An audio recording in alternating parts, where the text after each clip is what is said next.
Party Master on Up and Go, The Bridge, 99 FM. And good morning to you, my listeners here in Jamaica and around the world.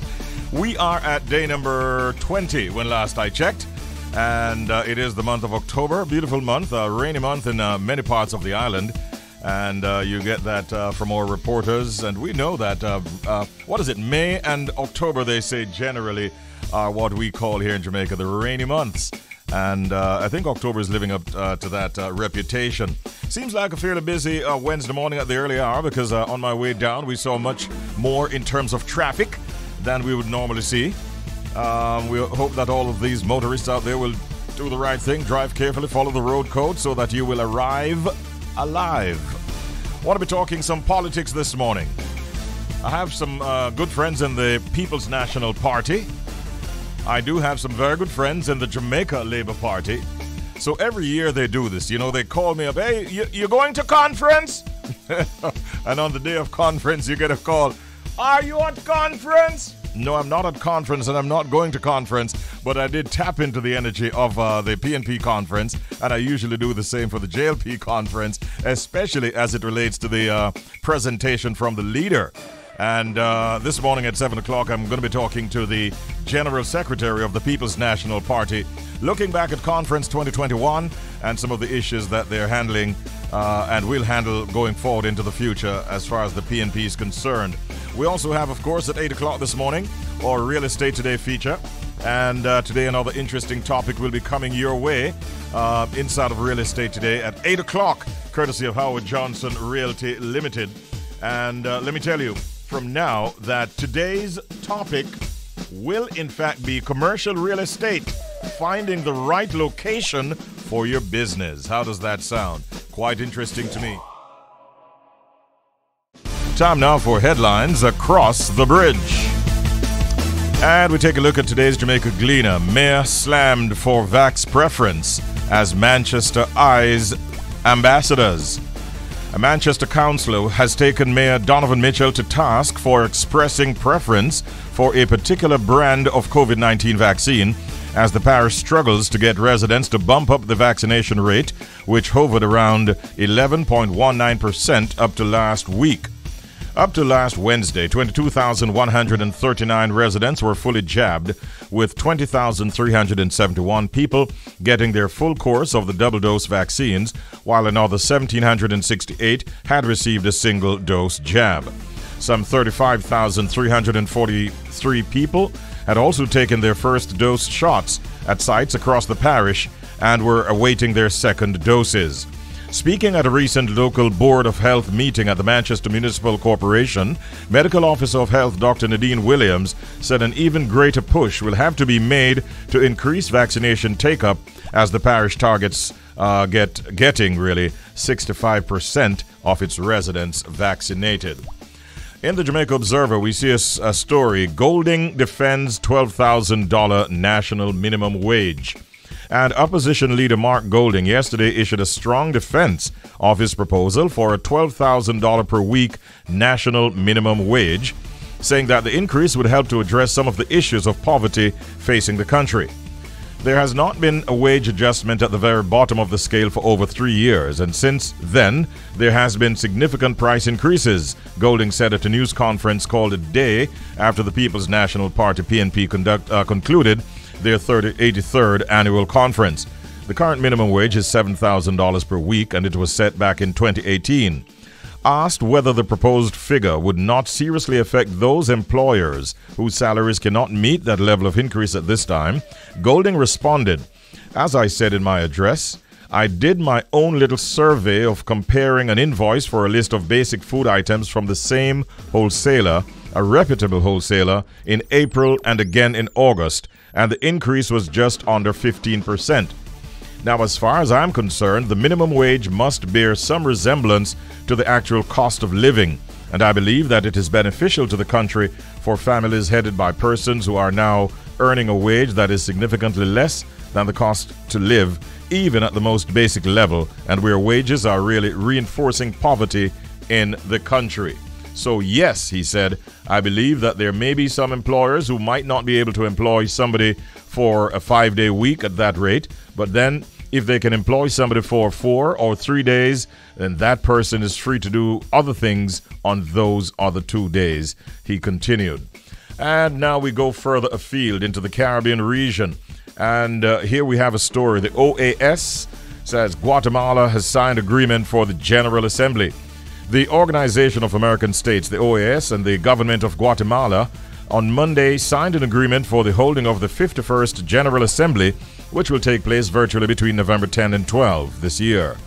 The Minister of Foreign Affairs of Guatemala, Pedro Brolo, emphasized that the theme of the assembly will be towards renewal in the Americas. Guatemala reaffirms its commitment to promoting the solidarity and hemispheric cooperation contained in the OAS chapter. That should be charter. This ideal is reflected in the Quetzal, or national bird and symbol of this assembly, which represents the map of the Americas, said Mr. Brolo. And we also understand that they got full endorsement from the Secretary General of the OAS, Luis Almagro. And further afield still, over there in the United Kingdom, Boris Johnson declared the pandemic all but over. Now, UK cases are soaring. Last December, as the first of several worrying COVID-19 variants ripped through the United Kingdom, Prime Minister Boris Johnson made the unwelcome decision to cancel Christmas plans for millions of Brits. We are sacrificing our chance to see loved ones this Christmas, so we have a better chance of protecting their lives so we can see them at future Christmases, Johnson said, taking a potentially career-defining step that he had ruled out just days earlier. Well, 10 months later, the UK's attitude towards the COVID-19 has changed beyond recognition. Virtually all of England's restrictions were lifted in July, with the events and hospitality sectors returning to full capacity as Johnson urged Britons to begin to learn to live with the virus. But the Delta variant, more transmissible still than the Alpha strain, which wrecked last year's festivities, has not gone away, and the country has quietly endured stubbornly high cases, hospitalizations, and deaths when compared to the rest of Europe. As it is, Britain has registered nearly 500,000 cases in the past 2 weeks and almost 50,000 cases on Monday alone, more than France, Germany, Italy, and Spain combined. The UK reported 223 deaths on Tuesday, the highest daily figure since early March. They do have a problem on their hands. And right now, that brings our time to 21 minutes on the downside of 6 o'clock. That's all we have for you in headlines across the bridge for this morning. It's Up and Go with Richie B. Ladies and gentlemen, at this time we're pleased to have as our guest the General Secretary of the People's National Party, Dr. Dayton Campbell. He's our guest on the telephone. Good morning, Dr. Campbell. How are you today? Hi, good morning, and good morning to your listeners. I'm great. How are you? I'm doing well also, Dr. Campbell. Days after your recent, 83rd conference, what is the mood within the camp? We had our 83rd conference, and we had it virtually, and it was a success. So the mood in the camp is good. It's about us settling down and getting on the road and getting prepared. Mm-hmm. Would you say that the conference was well received from all indications from the constituents across the island? Yeah, I do believe so.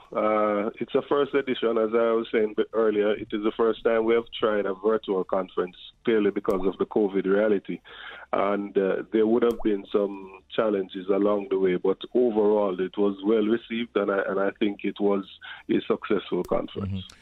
Based on the feedback that we've got. Are you able, in circumstances like these, Dr. Campbell, to say, did you get any indication as to the level of participation from within the People's National Party in terms of numbers and so on?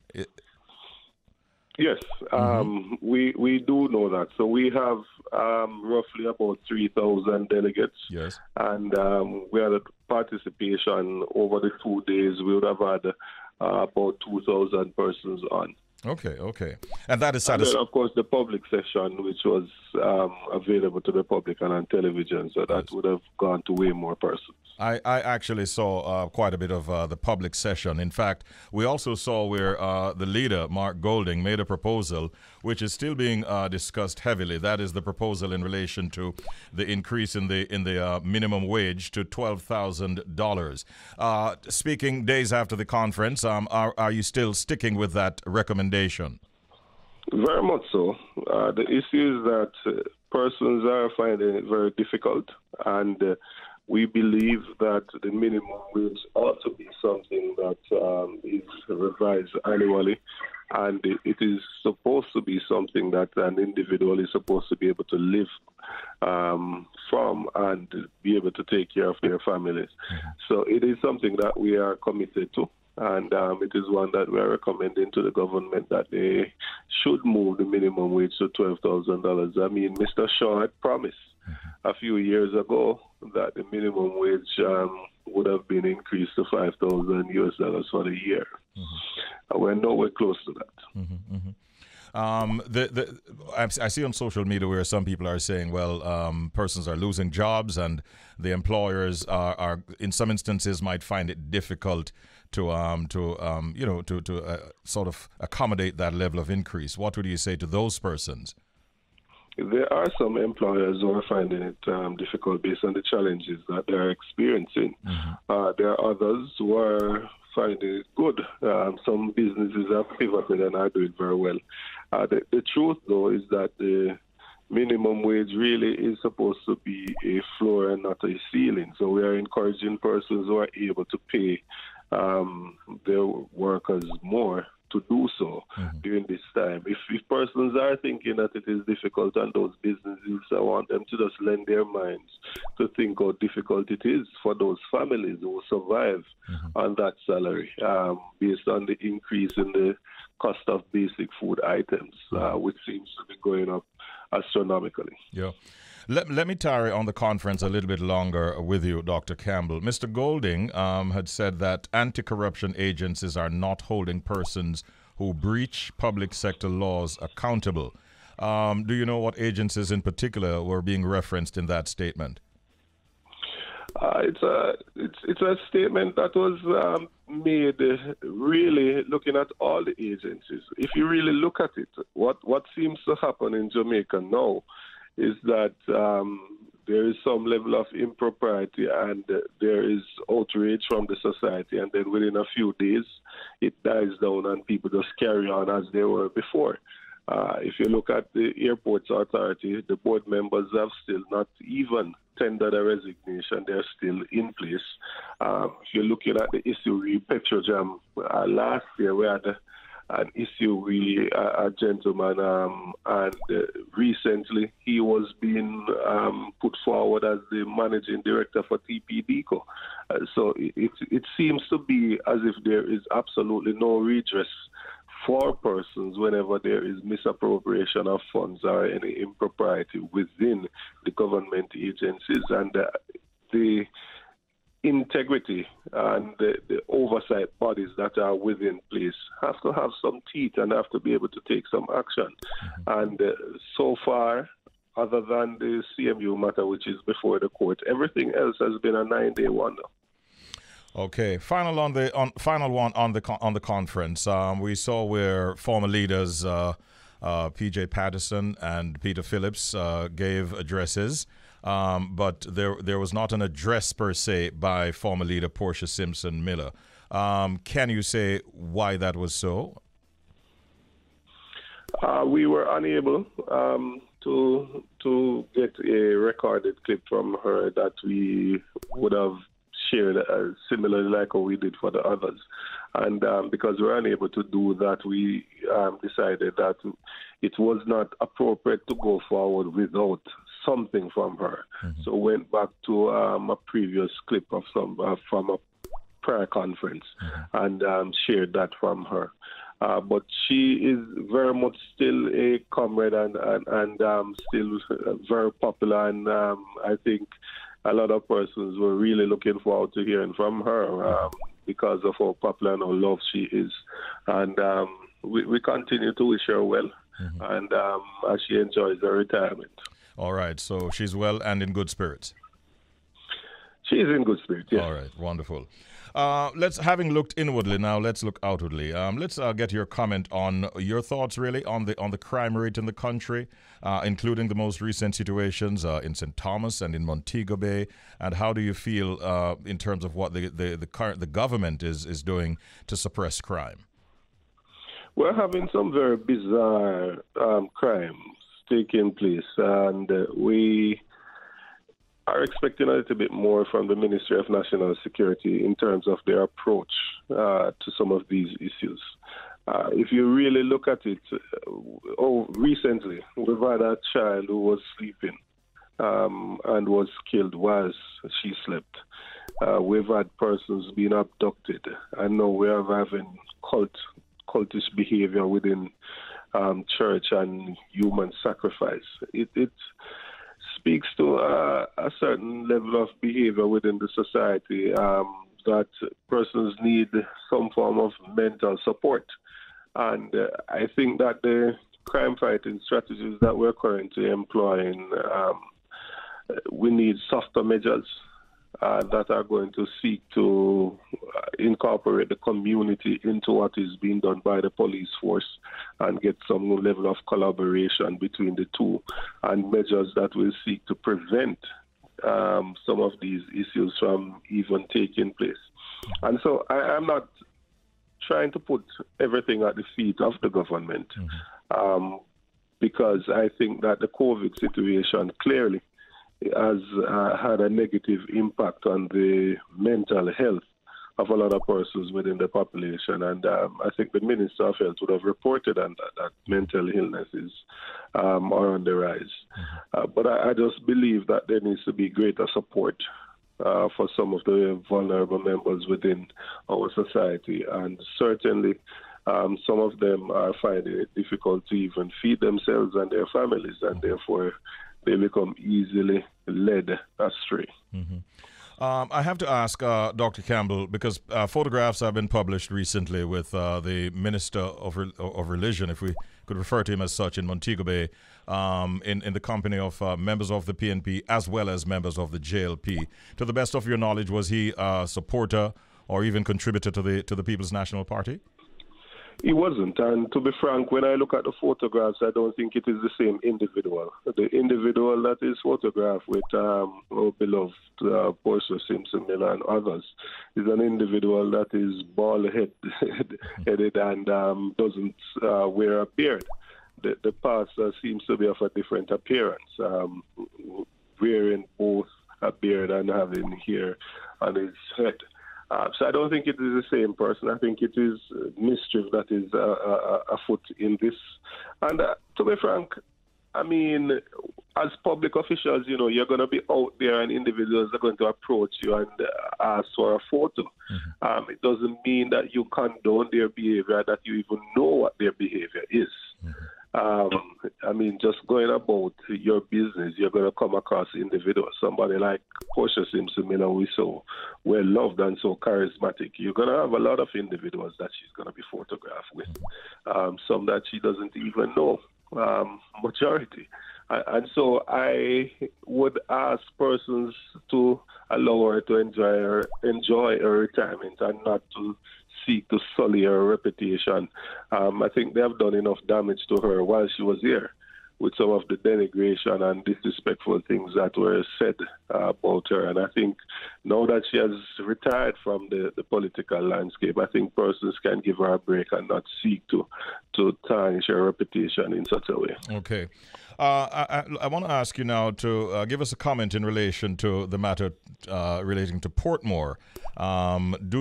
Should the government ignore the call for a referendum on Portmore becoming a new parish? What will the PNP do? What action might you take?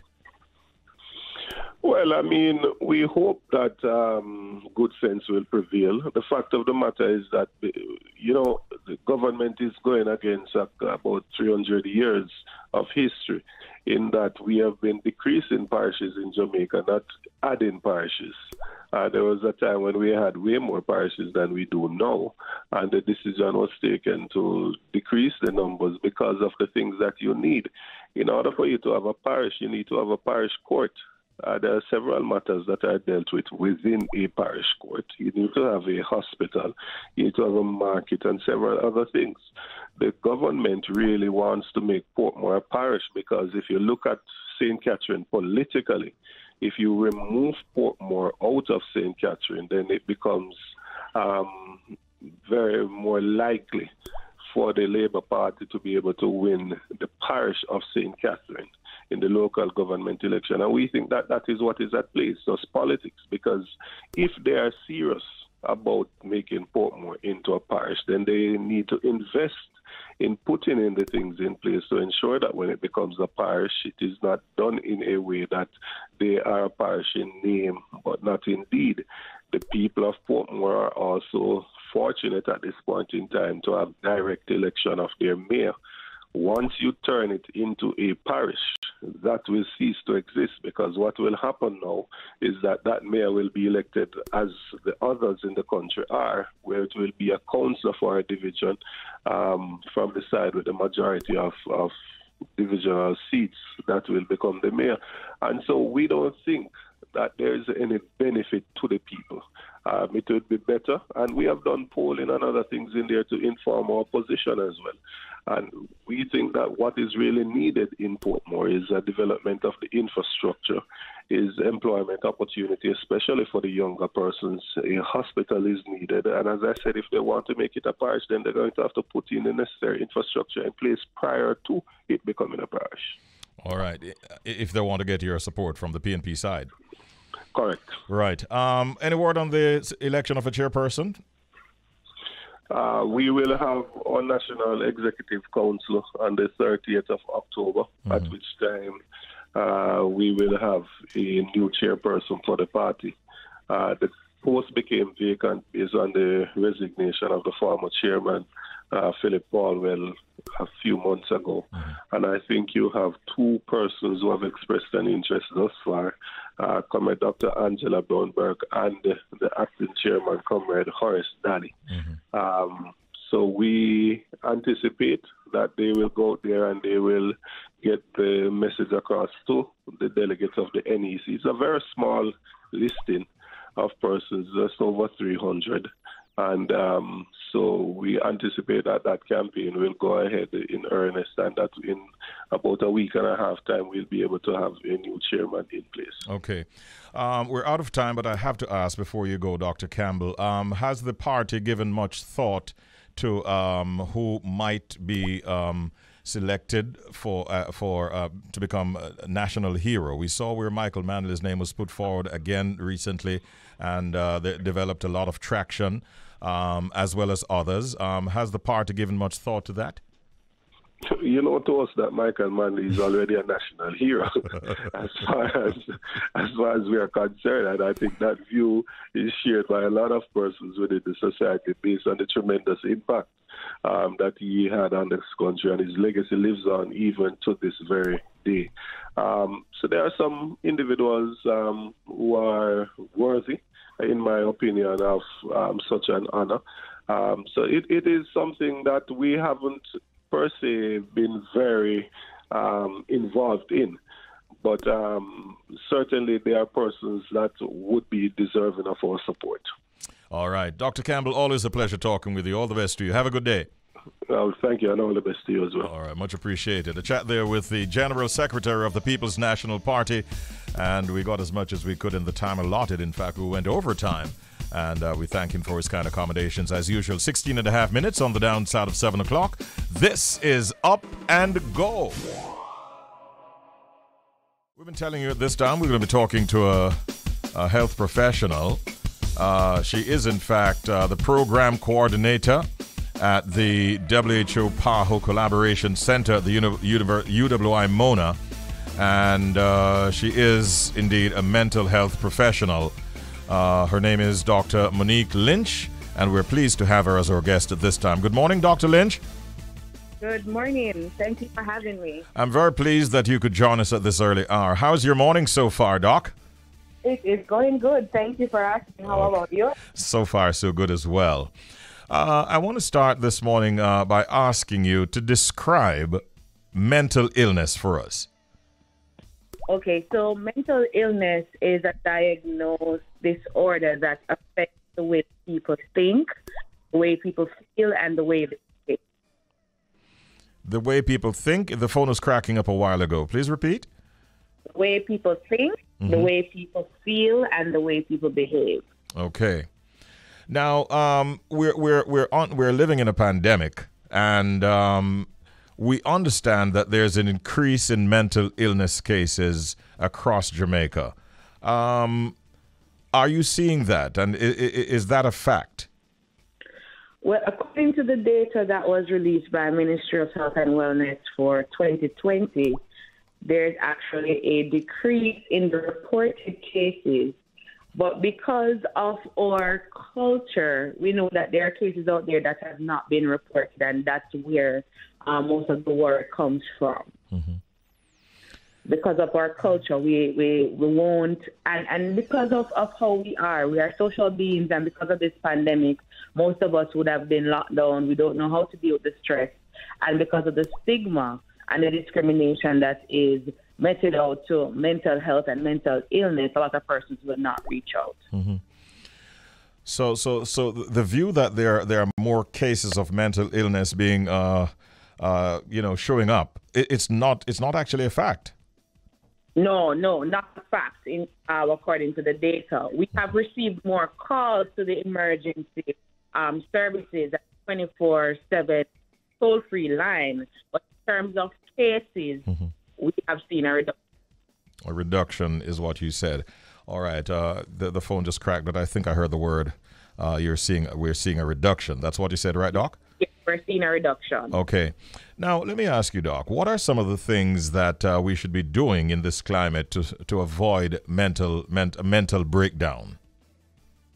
Well, first, staying connected with loved ones. I know that because of the isolation, the curfew, a lot of persons would not been able to see and visit people like we used to. But you have the opportunity via the internet to stay connected with people that you love, people who are positive, to find a way to exercise. 3, find a way how to reduce your stress. Stress management is very important, especially in this pandemic. Yes, Doc, we're hearing. Yes. 4, find a way how to manage your feelings. I know a lot of times we have this culture that we don't talk about it, especially as men. They don't talk about their feelings, but find a way to find someone to speak about how you're feeling. 4, kind to yourself. I know that, we're going through different challenges. A lot of persons would have been grieving loss of opportunities, loss of family members. Do not add pressure to yourself. Try and be kind to yourself. Try and be, did you say kind to yourself? Yes. Try and be kind to yourself.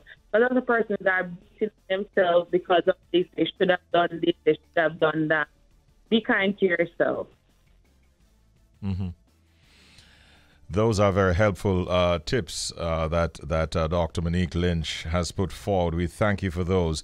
Doc, is there still sort of a stigma towards mental illness? And let me ask you, what attitude should we adopt to those who are facing those challenges?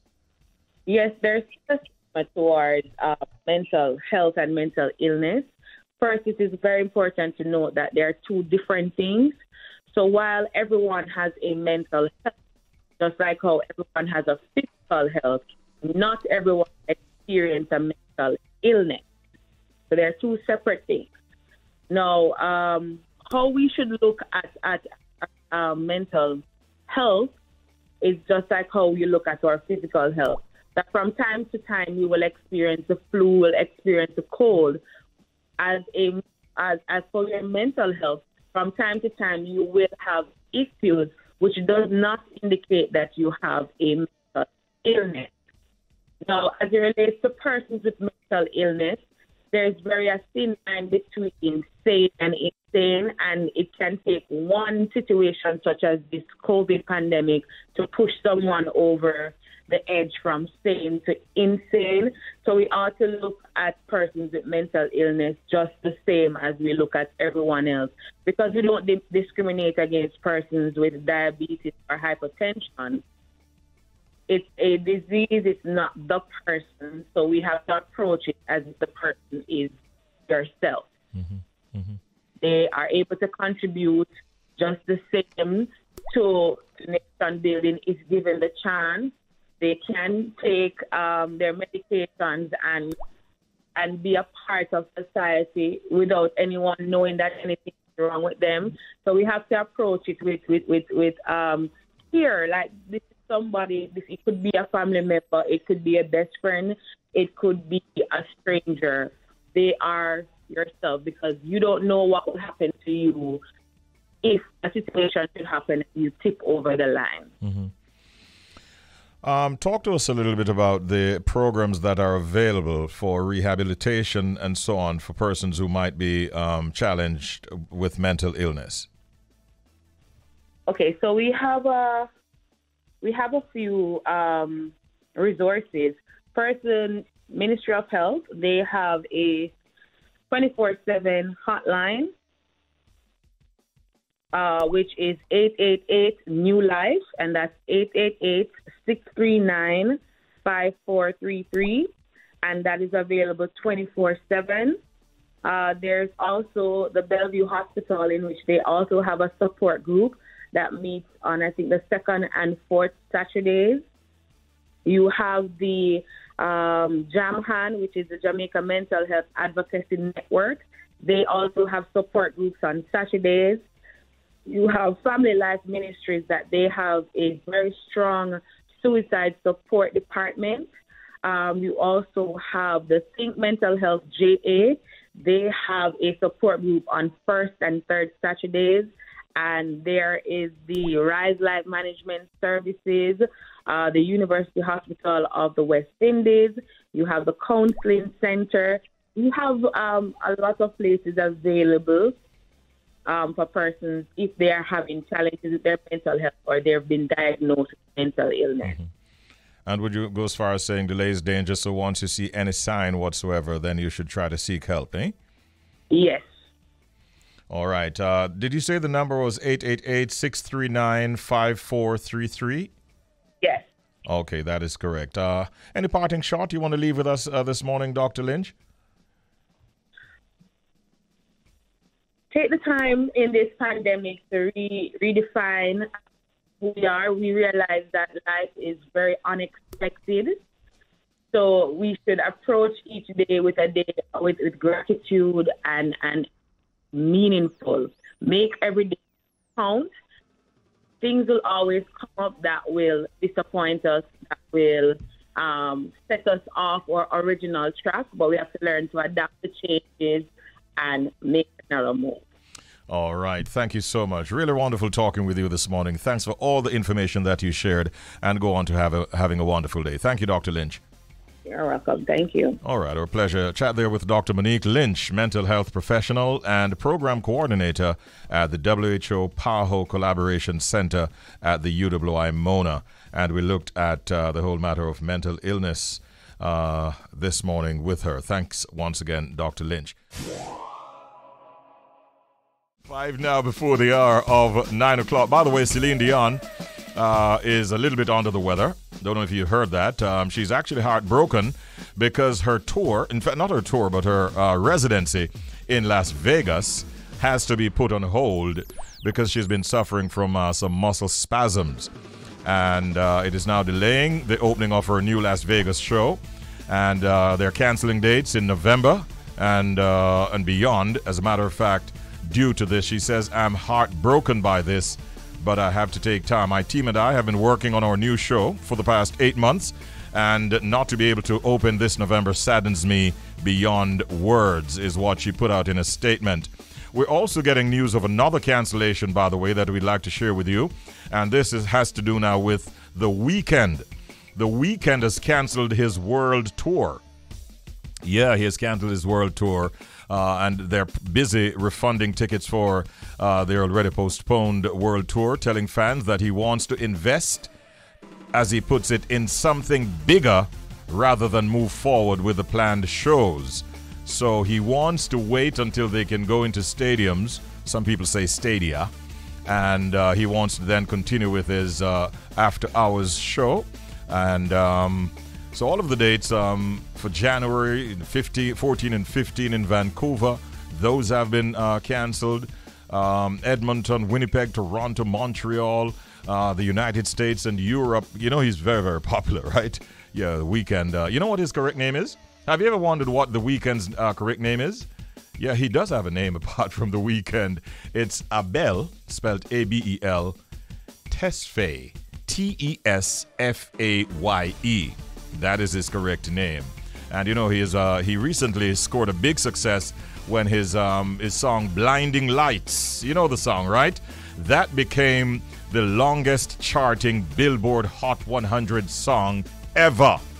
That was recently announced, and so he's really hugely popular, and he has now canceled all of this tour that was planned, and persons are not reacting well to it, but he says he wants to move from just sort of arenas into stadiums, and that is what he wants to do. We don't know when that will be with all of what's happening in this pandemic, but let's see how it pans out. It's now 2 minutes before 9 o'clock. We thank you for listening right here on 99.1, 0.3, 0.5, 0.7, and 0.9 on the FM band. And for those who are checking us out by way of our streaming portal, www.thebridge99fm.com, we say good morning or good day and welcome if you're just joining us. Thank you for staying with us if you've been with us since earlier this morning. It's now a minute after the hour of 8 o'clock, and it's now time for us to get right into our weekly feature on a Wednesday morning at this time. We call it Real Estate Today. There are times when Howard Johnson sends us an email and he just refers to it as R-E-T. But we know exactly what that is. Of course, it's brought to you courtesy of Howard Johnson Realty Limited of unit number 15, Ligony Post Mall at 115 Old Hope Road in Kingston 6.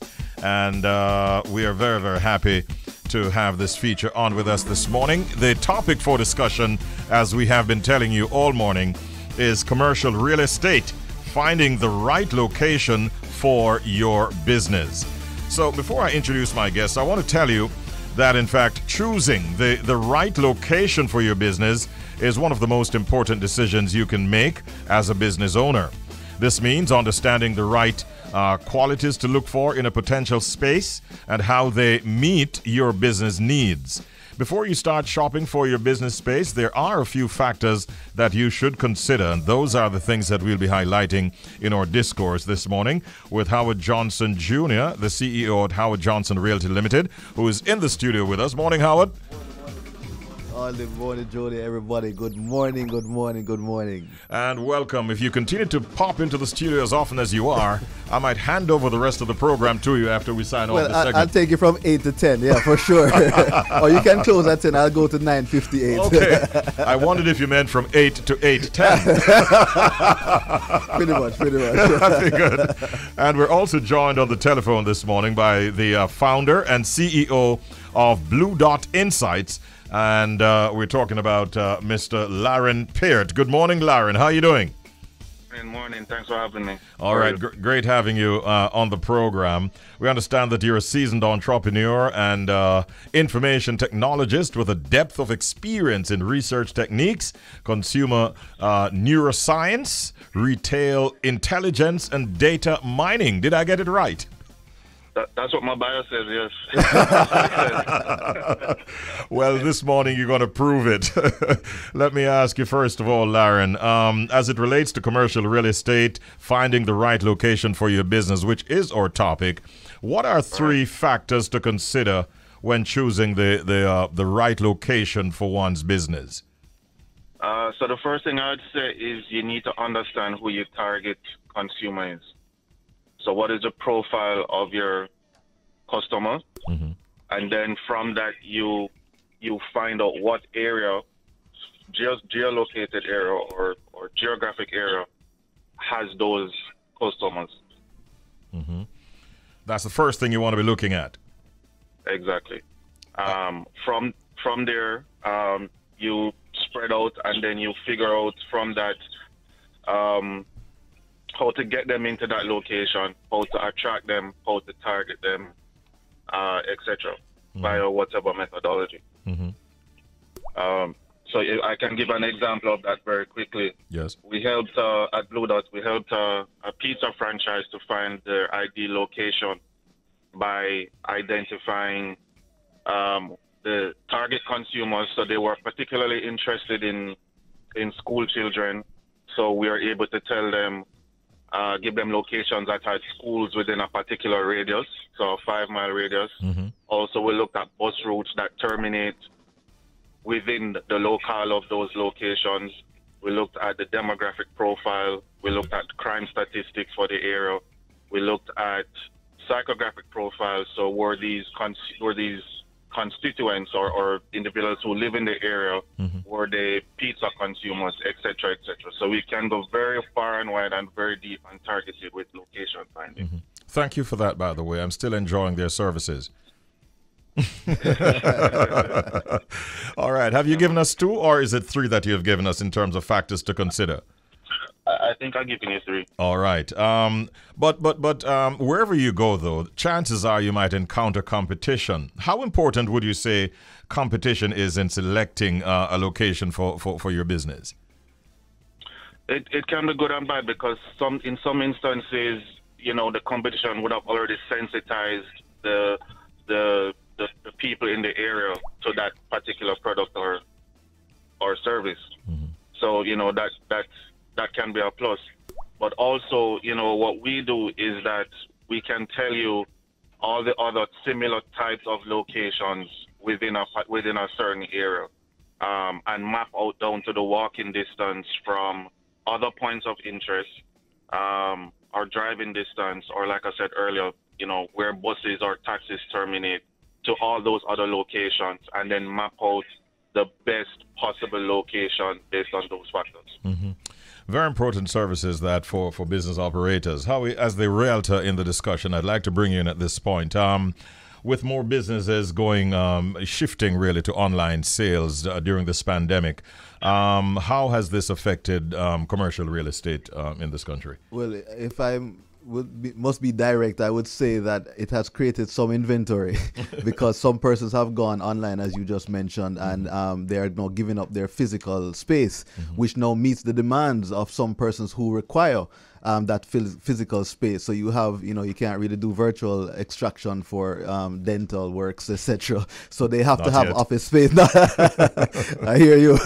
But it has created some level of inventory, and it has created opportunities where we have seen some business centers popping up with anywhere between 500 and 1,200 square feet popping up all over the island, which facilitates different sorts of setup. As Larren mentioned, you have the restaurants, that you can't really do virtual except for the delivery services. But if you want a dining experience, the professional offices, doctors, lawyers, some persons who would require those physical spaces, these business centers are now catering for them, and we're seeing them popping up all over the island. Okay, that range you gave in terms of size, 500 to 1,200, that's a very popular size in terms of commercial. It is, especially with the use of technology. Not for a BPO though. No, definitely not. You're looking at 10,000 and up for those BPO spaces. But yeah, the 500 to 1,200 space is ideal for persons that have a small staff, probably up to 5-6 persons. And with the use of technology, you don't require such large spaces for all these filing cabinets because people are storing online, etc. So those are some of the things that persons are looking for. They're downsizing, looking for smaller space, but the spaces are still relevant. Let me ask you, Howard, while we're at it, to give me maybe 3 things that business owners typically look for in commercial real estate. Outside of location, that's 3, right? Right. Yeah, some persons they're looking for ample space.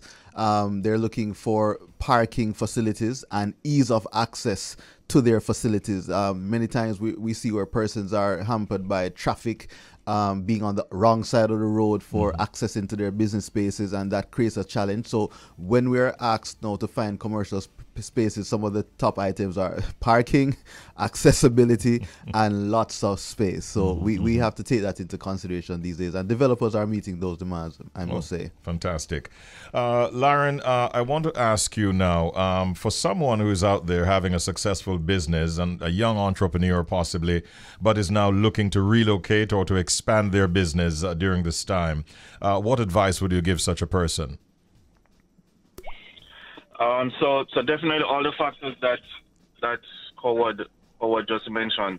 And even on the previous point, just to add to that before I get to this one, in terms of choosing a location in the e-commerce space and the distribution on the distribution and logistics side, you would want to find a space that has ease of access and is central and has free moving traffic or not as much traffic, so that you can get your goods out and delivered as quickly as possible. That's also very important. For any young entrepreneur that's looking to find somewhere, I'm from the data side, so I always stress understand who your customers are, where they are, and what factors are important to them. So if convenience is important to them, then you need to be in a location that is easily accessible to them, to your target. That is primary. All right. Thank you for putting those points forward, Larren. Howie, I think we're at the point now in the feature where we are at the tip of the day. In addition to all that you've said before, do you have a tip for us? I do, and I thought Larren articulated it so eloquently earlier, and this might be a plug for him. It is do your due diligence, get a demographic overview of the area you're looking at, and be sure to consider the age group, income, habits, and households of your potential customers. Very important tip, that. Now, if it were left up to DJ Audley, the entire program would be all about the going but not yet gone. Come in, Audley, say it again, man. Come in.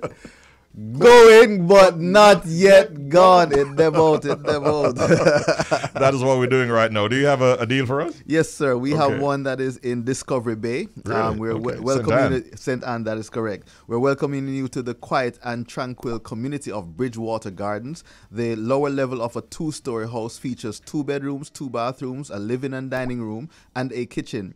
The property may be rented furnished or unfurnished, and it's located just a few minutes from the beautiful White Sand Beach and recently renovated Puerto Seco Beach, and it is 20 minutes away from the resort town of Ocho Rios and just about 30 minutes from Montego Bay, and it offers a wide array of restaurants and entertainment and shopping facilities. So we're asking $800 US for this property, and we're asking you to contact Denise Tucker at 876-404-5842. That's Denise Tucker, 876-404-5842. If you're online, you can send her an email at Denise, DENESE, at hjrealtors.com. All right. Good luck with that one, Denise Tucker, and all the best, of course. All right, Howie, it has been another interesting program. I'd like to thank you for dropping by, and thanks also to Larren Peart, founder and CEO of BlueDot Insights. Thank you, Larren. Thank you so much. And in closing, by the way, how can you be reached, Larren, for those persons who might need to access your services? So we're on all socials at BlueDot Insights on all social media. Okay. And Howie, where can you be found? Likewise on social media at hjrealtors.com, or you can visit our website at www.hjrealtors.com. Give us a call at 876-620-1457. All right, we thank you both, gentlemen, for participating in our feature this morning, Real Estate Today, courtesy of Howard Johnson Realty Limited of unit number 15, Ligony Post Mall, 115 Hope Road in Kingston. We looked at commercial real estate, finding the right location for your business. We hope you found it to be helpful. Have a good day, gentlemen. All the best. Thank you very much, and all the best to you, Richie. Big up yourself, Audley. Going, but not yet gone, sir. Gone. Not gone. All right. Take care, Howie and Larren. All right. That was Real Estate Today. It happens at 8 o'clock every Wednesday morning. I nearly said weekday morning, but we're not at that stage yet. Every Wednesday morning right here on Up and Go on the Bridge 99 FM. To the world. It's now 14 minutes after the hour of 8 o'clock. 8:31 is the time, ladies and gentlemen. We're heading now into that giveaway moment. 876-676-4996. Get the number right and call us now if you'd like to win some hard, cold cash. We're talking about dual currency, meaning two currencies that we're giving away. Money in US dollars and money in Jamaican dollar terms. Hey, what can you win? You can win right now $99 US. That's on the US dollar side. And you can win 5 times $99 Jamaican on the Jamaican dollar side in the Secret Sound game. 876-676-4996 is the number you want to be calling right now if you can identify this sound. All right, people have been asking me for clues. Not everybody wants it, but if you want one, I can share a clue with you. Let's get our first caller up in here right now. Good morning. You are on the air. Hello. Hello, good morning. Good morning. I'm getting a little echo there. What's up? How are you today? I'm fine. Good. What's your name and where are you calling from? I'm calling from Portmore. Did you say Desiree? Livian. Livian. Right? Yes. Okay, Livian. How is it in Portmore this morning? Sunny. Sunny. Well, you're in the Sunshine City. Maybe soon we'll have to refer to you as the Sunshine State Parish. Maybe. if the JLP gets their way. But you've heard the sound and you want to try it. Do you want to hear it one more time or you think you've nailed it? I want to hear it one more time and I'd like a clue. Oh, you want a clue too? Okay. Yes, because that's only. All right, not a problem. I'll give you a clue. And first of all, I'll allow you to hear the sound one more time. Check it out. That is the sound, ladies and gentlemen. We ask you to call us right now, 876-676-4996. Livian wants to try. She says she'd love to get a clue. Here is your clue this morning, Livian. It fell from my hand on the floor. It did land. I'm not done yet. I thought it would crack, but no, it remained intact. She laughs.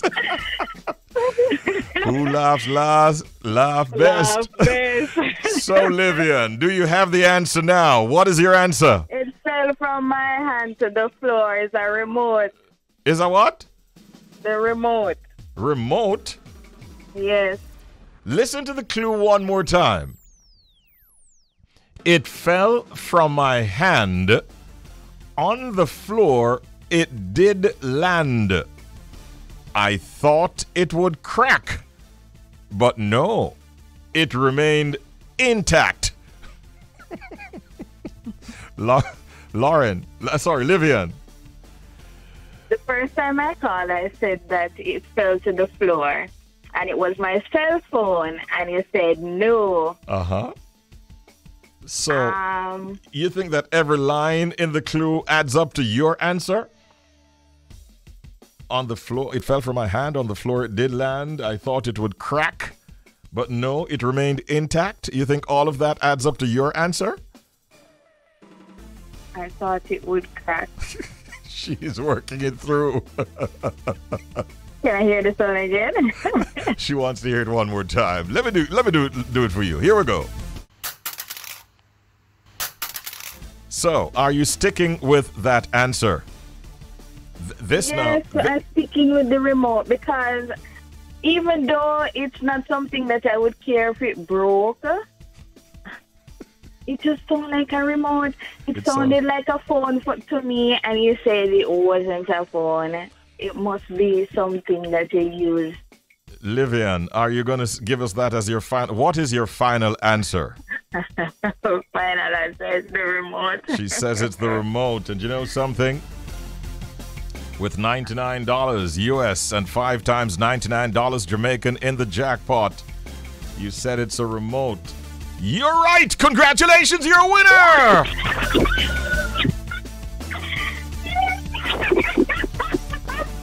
I brought my phone yesterday and I'm like, oh my God. Hey, Livian, you are a winner! Congratulations! It is a remote. She worked it through, and the clue definitely helped you, I'm sure, right? Yes, because the first time I called, you said it wasn't a phone. I'm like, what else could fall from your hand but a remote? She nailed it. Congratulations. We'll tell you about your prize off the air. Well done. Have a great day. Thank you. You're welcome. 24 now before the hour of 9 o'clock. We got a winner. So, you who were telling me from Jump Street about, no man, them kind thing, no man, that too easy. Now you know what the answer is. Yeah. All right, Richie. Well, at first... Hey, I'm spilling the beans. Richie, when I sent it to him, I say, yo, put this in the system. He said, no, Richie, man, that's too easy, man. Change it. So I said, what is your answer? The man said, no coins, man. Look a container. I say, hey. Well, that was not no coins. It was a remote that fell. And I think the clue really would have helped a lot in this instance, though. I thought it would crack, but no, it remained intact. People are sending me messages. I keep saying to them, don't send me the messages to my personal phone. Look at one of my listeners saying, but see ya, that does sound like a remote. It was a remote, actually. This person says, I'm going to try to call you later. They think it's... this is just a wrong answer. So we have a winner, and we say congratulations to Livian. You could hear the excitement when she was announced as winner. Congratulations, Livian, and I know you're becoming one of our ardent listeners. Richie B, the party master, on Up and Go, The Bridge, 99 FM.